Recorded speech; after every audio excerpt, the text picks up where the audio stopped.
औज़ुबिल्लाहि मिनश्शैतानिर्रजीम बिस्मिल्लाहिर्रहमानिर्रहीम।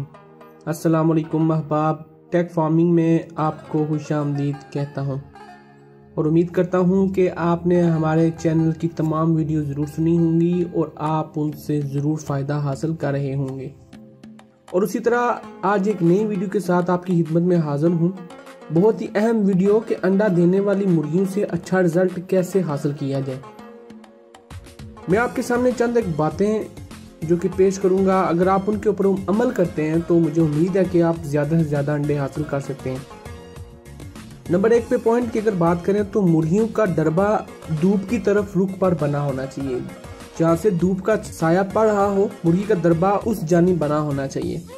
नंबर 2 पे अगर बात करें तो मुर्गियाँ सुर्ख कलगी और चमकदार परू वाली हों और सीने की हड्डी ना निकली हुई हो। आपने इस बात का ध्यान रखना है कि आपकी मुर्गी जो है उसकी कलगी जो सर के ऊपर कलगी होती है, जिसको ताज भी बोलते हैं, वो सुर्ख होना चाहिए और उसके पर अगर धूप में खड़ी होती है तो चमकदार होने चाहिए। और फिर उसके बाद आपने ये ध्यान करना है कि आपकी मुर्गी की जो सीना है वो कमज़ोर नहीं होना चाहिए, मतलब उसकी हड्डी वाज़ेह नज़र नहीं आनी चाहिए। अगर ऐसा होगा तो तब भी आपकी मुर्गी अंडे नहीं देगी, क्योंकि वो ज़ाहिर सी बात है कमज़ोर मुर्गी में शामिल होगी। नंबर 3 के ऊपर अगर बात करें तो मुर्गी का जो ब्रीड करने वाली जगह होती है वो गंदी नहीं होनी चाहिए। अगर वो गंदी होगी तो उसका मतलब ये है कि उसका पेट खराब है, तो आपको चाहिए होगा कि आप फौरन उसको मेडिसिन दें ताकि वो ठीक हो सके। नंबर 4 के ऊपर बात करें तो हफ्ते में एक बार लहसुन जरूर दें। और नंबर 5 के ऊपर बात करें तो सर और गर्दन के पर खड़े ना हों। गले से खर खर की आवाज़ या लगातार मुंह खोलने का मतलब है कि रेशा बुखार हो गया है और मुर्गी खाना बहुत कम कर देगी और कमज़ोर हो जाएगी। आपने ये निशानियां भी ज़रूर चेक करनी है, खासकर जब मौसम तब्दील होते हैं तो ये मसाइल आपको दरपेश आ सकते हैं। इसके बाद अगर किसी भी बीमारी की सूरत में 3 दिन के अंदर इलाज कर लेना चाहिए, वरना बीमारी लंबी हो जाएगी। वैसे अगर रेशे की बात करें तो 1 मंथ से ज़्यादा का हो जाए तो फिर इलाज नामुमकिन हो जाता है। नंबर 6 के ऊपर बात करें तो दाना पानी का बर्तन जंग वाला ना हो। गीली ज़मीन का मतलब है जरासीम का होना।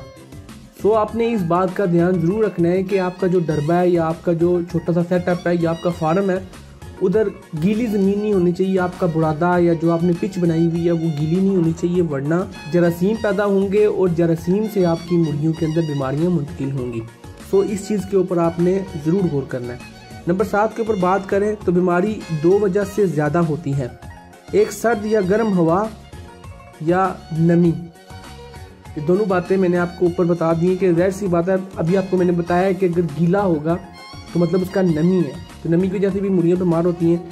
और अगर ठंडी हवा लग रही है तब भी बीमार हो जाएंगी, अगर गर्म ज़्यादा हवा लग रही है तब भी बीमार हो जाएंगी। नंबर 8 पे बात करें तो डरबे में 2 इंच का बुरादा हो ताकि मुर्गियों को नीचे से सर्दी ना लगे और दूसरे डरबे से बू ना आए। ये बातें आपने ज़रूर ध्यान रखनी कि बुरादा कम से कम 2 इंच का होना चाहिए। नंबर 9 की बात करें तो बुरादा या मिट्टी जम जाए तो उसको खोद कर इसमें जूं वाला पाउडर मिला दें। मुर्गी जब इसमें नहाएगी तो जुएँ ख़त्म हो जाएंगी।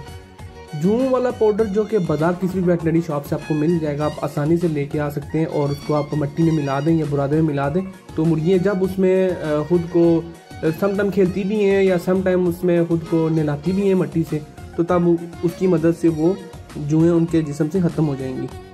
नंबर 10 पे बात करें तो कीड़े वाली मेडिसिन ज़रूरत पड़ने पर हर 2 मंथ बाद देनी चाहिए, लेकिन हिफाजती 3 किस्म की मेडिसिन हर 10 दिन के बाद देनी चाहिए ताकि हल्की सी मेडिसिन से मुर्गियाँ बीमारी से महफूज रहें और बड़ा मसला ना बने। नंबर 11 पे बात करें तो ज़्यादा मुर्गियाँ हो तो इंजेक्शन लगाने की बजाय पिलाने वाला तरीका इस्तेमाल करें, क्योंकि मुर्गियों को बार बार पकड़ने से भी अंडा रोक देती हैं। और फिर अगर नंबर 12 पे बात करें तो 15 दिन में एक बार हल्का सा कैल्शियम पाउडर दे दें ताकि कच्चा अंडा ना दे। ये बात भी बड़ी ज़ीरे बहस है कि 15 दिन में एक बार आपने अपनी मुर्गी को कैल्शियम वाला पाउडर ज़रूर देना है ताकि आपकी मुर्गी का कच्चा अंडा फेंक रही है तो वो भी ठीक हो जाए। अगर आपकी मुर्गी का अंडा जो है वो डिसऑर्डर जिसको बोलते हैं कि शेप नहीं सही आ रही तो वो भी ठीक हो जाए।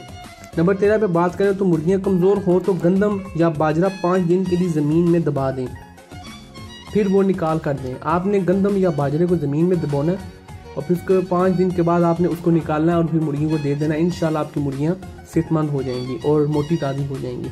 नंबर 14 पे बात करें तो मुर्गियों के करीब कोई ऐसी चीज़ ना हो जिससे मुर्गियाँ खौफजदा हों। नंबर 15 पे बात करें तो कोहरे के मौसम में मुर्गियों को सुबह 9 बजे के बाद बाहर निकालें और रात को ठंडा पानी मत डालें वरना नज़ला हो जाएगा। ये मैं आपको इस टॉपिक की एक बात भी बताता चलूँ कि मेरे साथ ऐसा हुआ था और जिससे मेरे अपने फ्लॉक के 6 बर्ड एक्सपायर हुए थे। सो आपने इस चीज़ को नेक्स्ट टाइम केयर करना है। नंबर 16 पे बात करें तो मुर्गियों के डरबे में 2 से 3 इंच मोटी दरख्त की शाख या मोटी लकड़ी या कोई भी स्टिक ज़रूर लगा दें, वो भी 4 फीट की ऊंचाई पे, ताकि मुर्गियां ऊपर बैठ सकें क्योंकि ज़मीन से ऊपर वाली जगह गर्म होती है। नंबर 17 पे बात करें तो डरबे में रात 11 बजे तक बल्ब ज़रूर जलाएं। 60 वाट का सादा बल्ब। अगर अंडे के लिए आपने मुर्गियां रखी हुई हो तो आप वाइट कलर का बल्ब, जिसको LED या HD भी कहते हैं। सख्त सर्दी में 13 नंबर फीड के साथ मछली की टैबलेट हफ्ते में 1 बार इस्तेमाल करें। नंबर 18 पे बात करें तो सिर्फ गंदम और आटा देने से मुर्गी अंडा देना बंद कर देगी, क्योंकि फीड में 17 से 18% प्रोटीन होता है, इसलिए फीड देना ज़रूरी है। नंबर 19 पे आता है कि मुर्गियों को खुश रखने और अंडे का कलर देसी रखने के लिए आपने मुर्गियों को ग्रास और सब्ज़ा ज़रूर डालना है। नंबर 20 पे बात करें तो 6 मुर्गियों के लिए 1 पेटी अंडे के लिए रखें। जिसमें मुर्गियां अंडा देंगी वो पेटी कम से कम 6 मुर्गियों के लिए होनी चाहिए।